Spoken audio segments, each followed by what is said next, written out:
نحمده ونصلي على رسوله الكريم أما بعد فأعوذ بالله من الشيطان الرجيم بسم الله الرحمن الرحيم إنا أنزلناه في ليلة القدر صدق الله العظيم سورة القدر مکی سورت یہ سورت تا سورت القدر ہوئی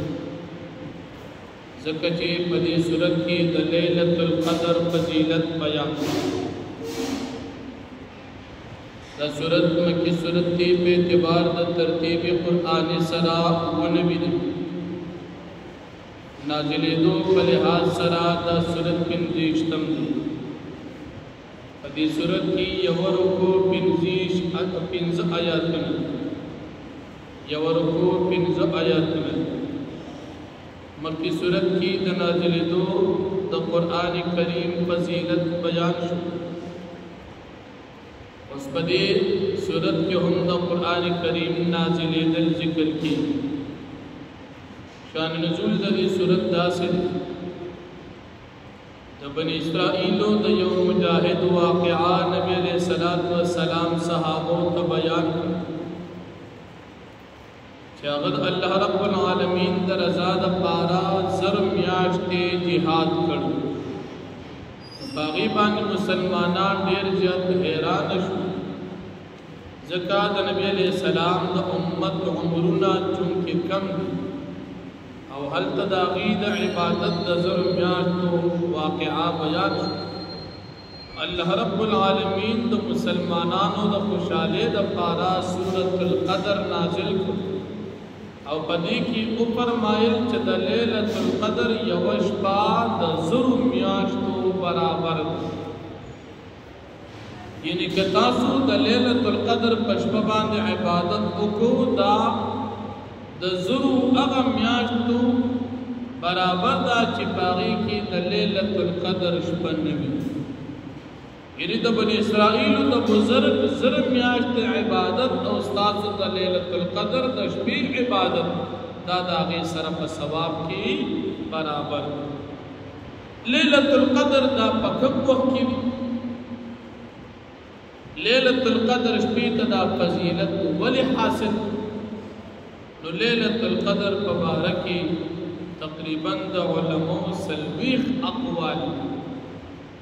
اور راجح قول دادی چی لیلت القدر دا رمضان المبارک پمیاش کی او بیا پکم تاریخ باندی نو نبی کریم صلی اللہ علیہ وسلم فرمائی چی لیلت القدر دا رمضان اخیرن عشر کی پتاق شپو کی بھی یویشتما درویشتما پنزیشتما اویشتما او نہیشتما پدی کے تاثر لٹوئی بعض صحابہ کرام و مفسرین دا اویشتم تعین ہم کئی چی دا لیلت القدر شپا دا پا اویشتم باندے دا لیکن تفسیری مظہری وئی چی دا لیلت القدر دا شپا دا بدلی گی را بدلی گی کل پنزیشتم کل اویشتم کل اولاد دے کل رسل دیتا دا فضیلت والی حاصل دی زکاة چی دا لیلت القدر پشپا اللہ رب العالمین قرآن مجید دا لوح محفوظنا اسمان دا دنیا تا پیوزے نازل کردی او بیاد اسمان دا دنیا نا نبی علیہ السلام تا قرآن مجید پا درویش کالا کے لگ لگ نازل شوی نو قرآن مجید نزول گویا چی دری پیری شوی لکہ سنگا علامہ شمس الحق افغانی رحمت اللہ علیہ ہم فرمائی اول پیرا لیلت القدر دا اللہ رب العالمین دا طرفنا لوح محفوظ تا دویم پیرا دا لوح محفوظ نا اسمان دا دنیا تا او دریم پیرا دا اسمان دا دنیا نا اسمکی تا او نبی علیہ السلام تا اغا لوح محفوظ نا چی اسمان دا دنیا تا کم نزول دا قرآن کریم پیوزے شوی دی اغا ذکر پدی صورت کی دی چی اغا دا لیلت القدر شپا پدیش پباندی اللہ رب العالمین دا فرشتی را اولی کی جبریل علیہ السلام امور سروی او چې کوم خلق عبادت کوي نو باغی باندې الله پاک رحمتونه سکینه او نعمتونه نازلې کوم مسلمانان چې د ليلۃ القدر په شپه عبادت کوي دا فرشتي هغه ته دعاګانې کوي او دا غي په دعاګانو باندې دا فرشتي امين وي او دوی د پاره د خیر او د برکت او د سلامتیا دعاګانې کوي دا معاملات در سحر پوری شروع او دی ليلۃ القدر په شپه باندې فرشتو ته د ټول کال د الله رب العالمین ذمہ داری په غاړه کې چې دې کال کې به تاسو کم کارونه کوئ نو هغه کارونه دوی ته حواله شي چې دې کې به تاسو د انسانانو سره دا کارونه کوئ دا د ليلۃ القدر په شپه باندې تر روان کال پورې خدمت دې ته حواله شي چې دا ذمہ داری ستاسو ده بیا نبی علیہ السلام فرمایي د ليلۃ القدر په شپه کم بندا د ماسوتن مونږ وکړو او د سحر مونږ وکړو الله پاک بدتا د ليلۃ القدر د شپې هغه ثوابونه نصیب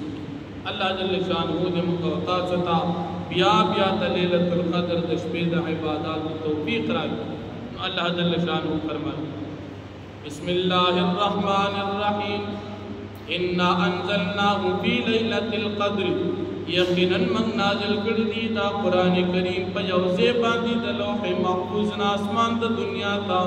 پشپا د قدر او د عزت کی ليلۃ القدر ته ليلۃ القدر زکوي چې دا د شپه د شدا شرافت او د عزت او د عظمت شپه ده دې ته ذکر ليلۃ القدر وي چې دا قدر شپه ده قدر پکا وما ادراک ما ليلۃ القدر او پیغمبر علیہ السلام تا سپدارا چې شان او مرتبه د ليلۃ القدر ده ليلۃ القدر خير من الف شهر شپه د قدر یعنی ليلۃ القدر دا بهتر دا د زر میاشتونه هغه زر میاشتې چې باغی کې ليلۃ القدر داخله ني یعنی زر میاشتې داسې چې کې ليلۃ القدر ني د حق برابر دا یو شپه تنزل الملائکۃ والروح فیها نازلیږي فرشتي د فرشتو جماعت او جبرئیل علیہ السلام پدیش پکې باذن ربی په حکم د خپل رب من کل امر په هر کار باندې نو کوم امر نو تفسیر جلالین لیکي چې در روان کال پوری دی فرشتو ته کوم ذمہ داری په غاړه کېږي اقوت پر الله پاک حواله سلام هي حتى مطلع الفجر سلامت یاوی سلامون وی تر دې پوری چې راوږي سحر یعنی تر سحر پوری د فرشتو د طرف نه سلامون وی نو بهر چا باندې سلامونه د سلامتیا دعاګانې د رحمت دعاګانې دا فرشتي کوي واخر دعوانا الحمدلله